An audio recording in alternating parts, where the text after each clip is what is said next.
Hello dear, अस्सलाम वालेकुम। तो आज आपका भाई दोबारा आपके सामने एक नई वीडियो में हाजिर है। जिस तरह कि आपको पता है कि आजकल हम ज़रा थोड़े मसरूफ़ थे, तो इसलिए तकरीबन 10 कुछ दिन बाद वीडियो बना रहा हूँ। उसके लिए बड़ी माजरत।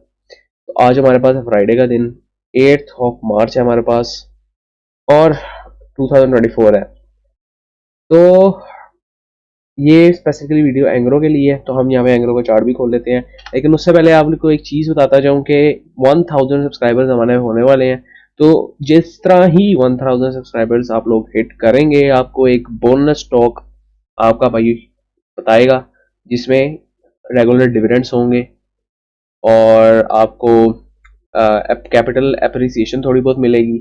जिसके अलावा आपको जो है ना, एक रेगुलर डिविडेंड्स, मतलब इस सेंस में कि हर क्वार्टर में डिविडेंड मिलेगा, और इन फ्यूचर इंशाल्लाह डिविडेंड भी इंक्रीज होता रहेगा उनका। तो इस बात को ज़रा गौर से सोचिए और फिर देखिए कि आप लोगों को सब्सक्राइब करना है कि नहीं, क्योंकि इसमें आपका फ़ायदा है। मेरा तो कोई फ़ायदा नहीं है, मुझे उसका ऑलरेडी पता है, मैं उसमें इन्वेस्टेड हूँ। तो इस सब में आप लोगों का फ़ायदा है। ये वीडियोस भी आप लोगों के लिए बना रहा हूँ, अपने लिए तो बना नहीं रहा। और फिलहाल मुझे इस वीडियो से कोई पैसे पूसे भी नहीं आ रहे। सो चिल आप लोगों की कर रहा हूँ फिलहाल। तो एंग्रो के बारे में अगर हम देखें, तो हम यहाँ पे देख सकते हैं कि एंग्रो यहाँ पे आके ना रिजेक्शन ले रहा है। मतलब अगर ये हम यहाँ पे देखें, तो अभी एंग्रो की प्राइस 342 तकरीबन चल रही है। और यहाँ पे अगर हम देखें तो तकरीबन, अगर मैं हॉरिजॉन्टल लाइन ड्रॉ करूँ इस रेंज में, तो ये जो एक रेंज है ना, ये एंग्रो के लिए बहुत खतरनाक रेंज है। टू बी स्पेसिफिक, ये एक रेंज। और अगर हम इसकी पास्ट हिस्ट्री में देखें, तो 351 से 360 का जो जोन है ना, वो एंग्लो के लिए एक रिजेक्शन जोन रहा है।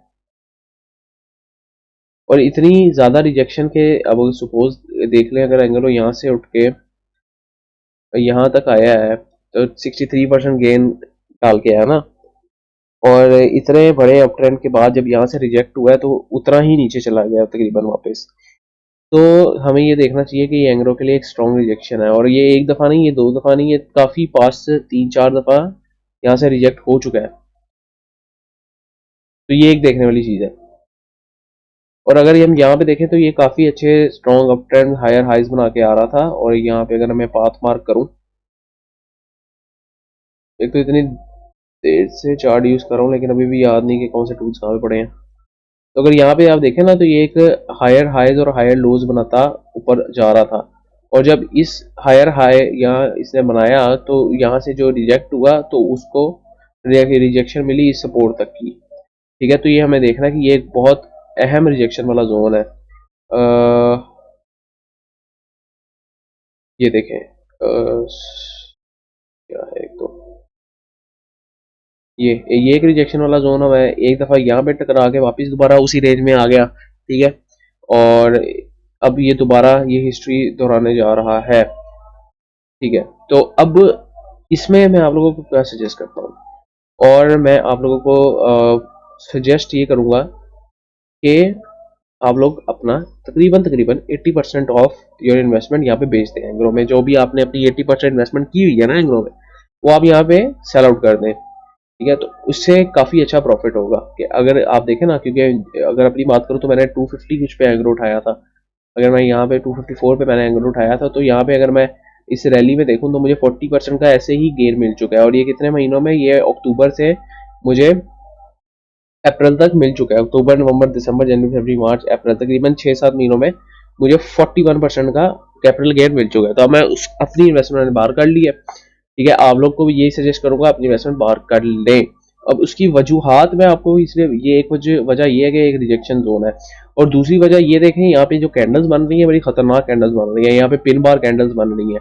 ठीक है, जिसको इन्वर्टेड हैमर भी कहते हैं। ठीक है, ये जो पिन बार कैंडल्स है, इसका मतलब ये है कि आपका जो जोन है ना, वो बहुत ही एग्रेसिव जोन है। यहाँ से रिजेक्शन इजीली ले सकता है। ठीक है, अगर यहाँ पे हम देखें, तो यहाँ पे हमारे पास एक ट्रेंड लाइन भी बन रही है।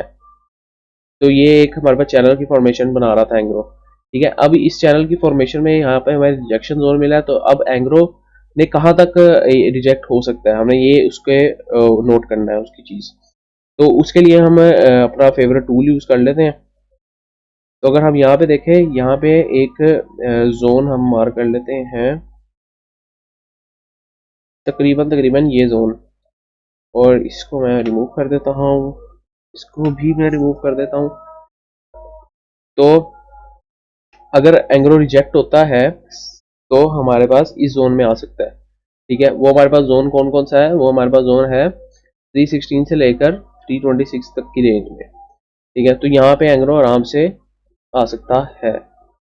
और अगर हम देखें तो ये भी एंग्रो अपने अप ट्रेंड में था, ठीक है, हायर हाइज बना के आ रहा था, और यहाँ पे इसने एक हायर हाई बनाया और अब रिजेक्ट हो रहा है। तो अब एंग्रो ने अगर गिरना है ना, तो सबसे पहले इस प्राइस रेंज में आना पड़ेगा। इस प्राइस रेंज में जब आएगा 316 से 326 की रेंज में, तो फिर या तो सपोर्ट लेके ऊपर जाएगा या तो नीचे जाएगा। अगर सपोर्ट लेके ऊपर जाता है, ठीक है, तो हमारे पास ये टारगेट इसका ही होना चाहिए 260 और 250 351 का। लेकिन अगर सपोर्ट लेके नीचे जाता है, रिजेक्ट होके नीचे जाता है, सपोर्ट पे कायम नहीं रहता, तो हमारे पास मल्टीपल टारगेट्स हैं। अच्छा, तो अब जो लोग एंग्रो में नई इन्वेस्टमेंट करना चाह रहे हैं, क्योंकि देखें मार्केट जो है ना वो किसी की सुनती नहीं है और ना किसी को पता है मार्केट कैसे बिहेव करेगी। तो हम यही कंसिडर कर रहे हैं अभी फिलहाल कि एंग्रो यहाँ से रिजेक्ट हो भी सकता है, नहीं भी हो सकता, क्योंकि आल दो ज्यादा प्रोबेबिलिटी ये है कि एंग्रो यहाँ से रिजेक्ट होगा, क्योंकि ये इसका बहुत अहम रेजिस्टेंस वाला जोन है।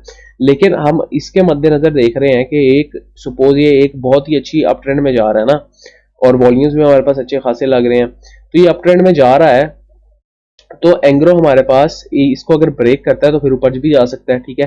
तो जो लोग नई अपॉर्चुनिटी देख रहे हैं और उनके पास सपोज 100% का पोर्टफोलियो है, मतलब कि मैं कह रहा हूँ कि सपोज उनके पास 3-4 लाख का पोर्टफोलियो है, ठीक है, तो उसमें आई विल सजेस्ट कि एवरेजिंग पे आप काम करें।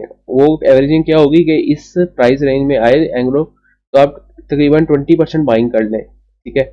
मतलब अगर आपके पास 1 लाख है तो 20,000 का एंग्रो यहाँ पे खरीद लें, ठीक है। और फिर जो अगली रेंज होगी, सपोज यहाँ से ऊपर नहीं जाता ना, तो यहाँ से ऊपर जाएगा तो आपने दोबारा बाइंग नहीं करनी। लेकिन अगर नीचे जाता है तकरीबन हमारे पास 306 की रेंज में, फिर ये 3 ये रेंजेस मैं मार्क कर देता हूँ। सबसे पहले अगर इससे टकरा के नीचे जाता है तो 306 की रेंज में आ सकता है, ठीक है। 306 की रेंज में आएगा तो आपने 30% खरीद लेना है, ठीक है। इसी तरह आपने अपनी इन्वेस्टमेंट बढ़ाते जाना है। सपोज आपने यहाँ पर अगर मैं यहाँ पर टेक्स्ट मार्क करूँ, अगर सपोज आपने यहाँ पर अपनी इन्वेस्टमेंट 1 लाख आपकी इन्वेस्टमेंट थी, आपने यहाँ पे 10,000 डाल दिया, यहाँ पे आपने 10K अपना डाल दिया, ठीक है। तो वो इस पॉइंट पे आ गया नीचे, तो आपने यहाँ पे अपना 20K डाल दिया, ठीक है। फिर वो इस पॉइंट पे आ गया नीचे, ठीक है, इस पॉइंट पे आ गया, तो आपने यहाँ पे मजीद खरीद के सपोज 30,000 डाल दिया, ठीक है। सपोज वो अब ये 30,000 से भी उठ के यहाँ पे नीचे आ गया 69 पे, तो यहाँ पे आपने सपोज 35,000 का खरीद लिया, ठीक है। और अब यहाँ पे नीचे आ गया फुल नीचे, ठीक है, और हमें पता है इससे नीचे एंग्रो जाता नहीं है, तो यहाँ पे हम 1 लाख का खरीद लेंगे, ठीक है। तो ये होता है एवरेजिंग करना। और जब आपका ये एंग्रो जब दोबारा जो अपर ट्रेंड बनाएगा और 269 और 289 पे जाएगा, तो आपका ये जो 10,000 20,000 30,000 35,000 में जो आपने लिया होगा और जो नीचे उससे लॉस हुआ होगा, वो एवरेज आउट हो गए और आप फिर भी अपने प्रॉफिट में होंगे, ठीक है। तो ये हमने टेक्निक आजमानी है, सॉरी आजमानी नहीं है, करनी है। इसको एवरेजिंग आउट कहते हैं, इसको कुछ लोग माल्टिंगर स्ट्रेटजी भी कहते हैं, लेकिन इसको हम एवरेजिंग कहते हैं अपनी नॉर्मल जुबान में, ठीक है। तो आपने ये करना है, ठीक है। और अगर हम यहाँ पे इसलिए खरीद रहे हैं कि एंग्रो के चांस है कि ऊपर भी जा सकता है, क्योंकि हम उसको कंसीडर कर रहे हैं कि मार्केट कुछ भी कर सकती है, ठीक है। तो एंग्रो के हम ये इस जोन में हम बाइंग करेंगे और बाकी नीचे जोन में हम उसको एवरेजिंग करेंगे। तो उम्मीद करता हूँ आपको एग्रो की वीडियो पसंद आई होगी। अपनी स्क्रिप्ट को मेंशन करें। मिलर ट्रैक्टर की भी इंशाल्लाह वीडियो मैं जल्द ही अपलोड कर दूंगा, उसके टेक्निकल एनालिसिस की, उसके रेंजेस की, बाइंग और सेलिंग रेंजेस की। तो नेक्स्ट टाइम के लिए भाई को इजाज़त दीजिए, और ये याद रखिएगा कि 1000 सब्सक्राइबर पे आपके लिए स्पेशल एक स्टॉक आएगा, और वो एक मेरा फेवरेट स्टॉक है और मैं उसमें इन्वेस्टेड हूँ काफ़ी देर से, और वो इंशाल्लाह फ्यूचर में बहुत फ़ायदा देगा। नेक्स्ट टाइम के लिए भाई को इजाज़त दीजिए। अल्लाह हाफिज़।